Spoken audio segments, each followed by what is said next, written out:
everybody. Meth end of town.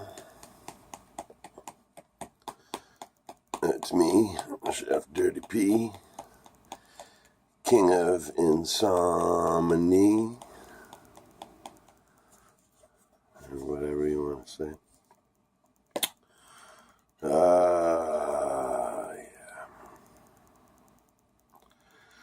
So I'm going to tell you, I did a little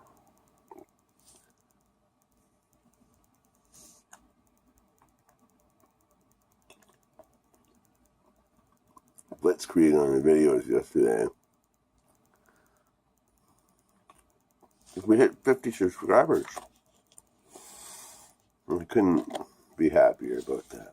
Thank you so much for all of your support. No matter what I'm doing here, like yakking at you like this, or making music videos, or cooking, or whatever. If you're watching it, I really appreciate your support. So thanks. I know the lighting's bad. It's kind of early in the morning.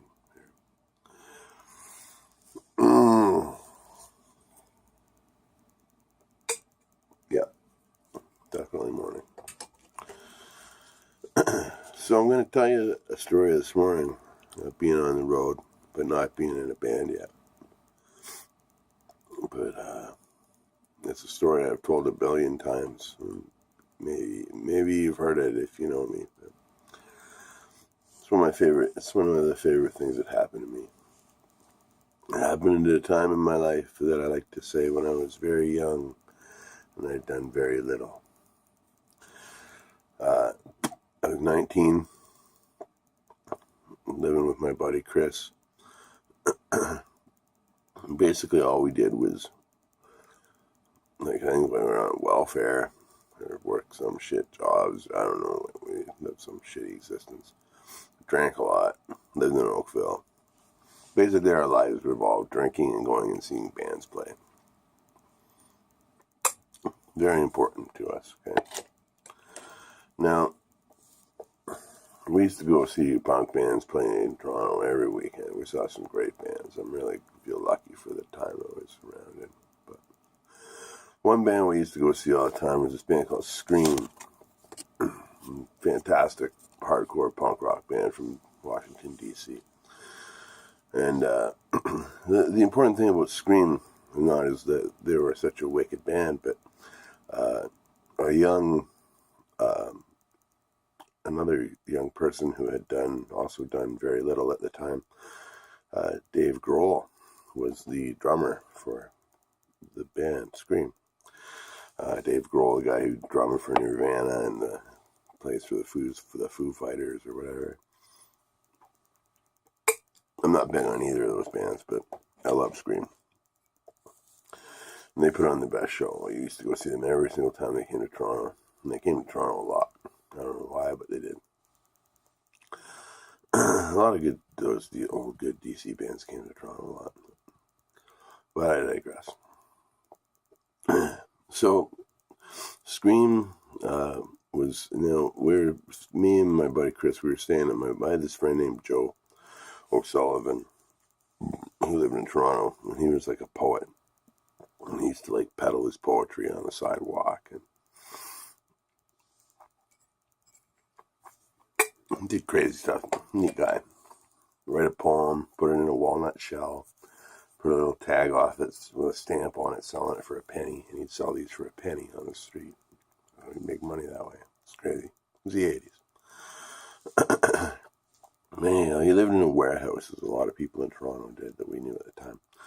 And then a whole bunch of young people would rent out a warehouse. It would basically just be an empty warehouse, and they'd all just kind of find a corner and live in it, right?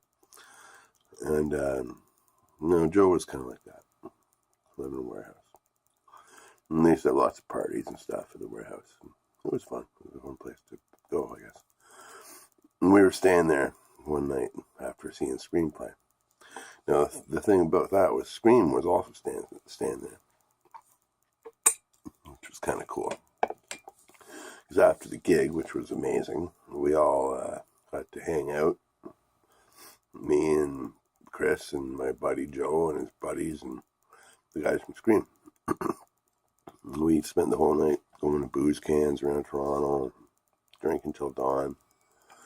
It was a great time. We had a fantastic time. And then we all go back to Joe's house. And,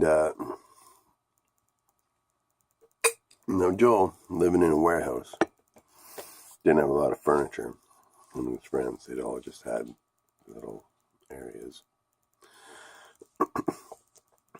And there was but one couch that was in the main area of the place. Now, Dave, being the drummer of the band, he was going on about something about how hard he had to work in the band or something like that. And he was sleeping on the couch or whatever. He slept on the couch. He took the couch. We were all sitting on the floor. He took the couch. He took the whole couch out.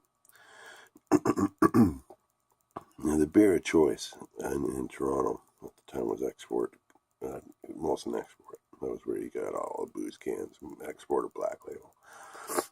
So he had a freshly opened Export in his hand.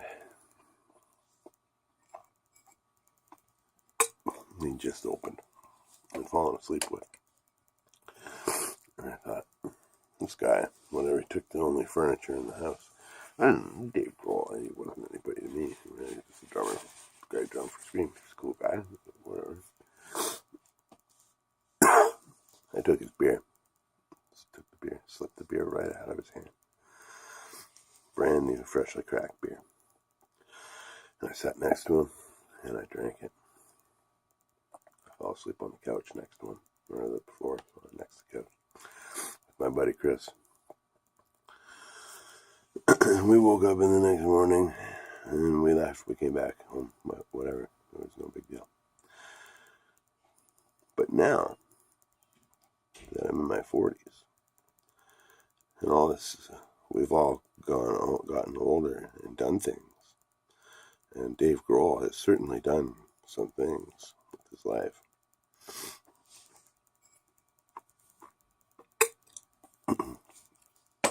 I, who has still not done a great deal with my life, done some things, but nothing to compare.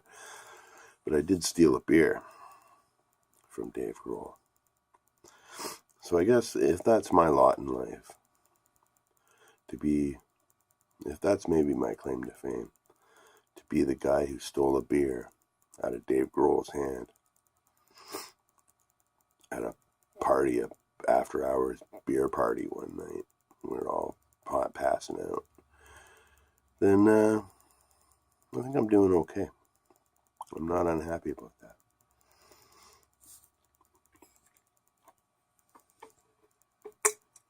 So yeah, that's my crazy band story this morning. I hope you're all feeling good. It's Monday morning. Feeling not so good, but whatever. Life goes on. And got my radio show tomorrow. CFFF FM 92.7. Trent Radio in Peterborough, Ontario. Warehouse of Strangers Radio. We put out a call the other day we had 665 members, and we'd had that for ages, and somebody said, hey, if we got a 666th member, I'll give you a piece of vinyl by 9 Inch Nails or something like that. It was some member who did this. I thought that's really nice. So immediately we had like 3 new members, and I guess now there's some sort of dispute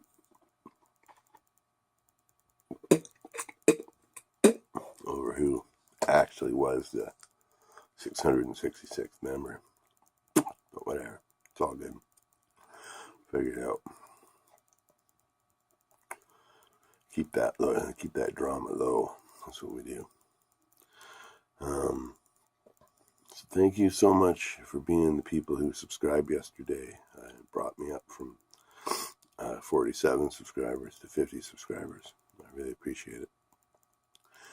I hope you all have a great day. I'm going to try to, somebody challenge me, Harley, someone who comments on the page challenged me to do a Cramps tune. I did a Cramps tune last night. I made a video for it. I'm going to try to do 3 Cramps tunes that I know that I really like and can trash out pretty good. But until then, we're going to get to that later. I hope you all have a great day and keep it real and stay well and stay positive.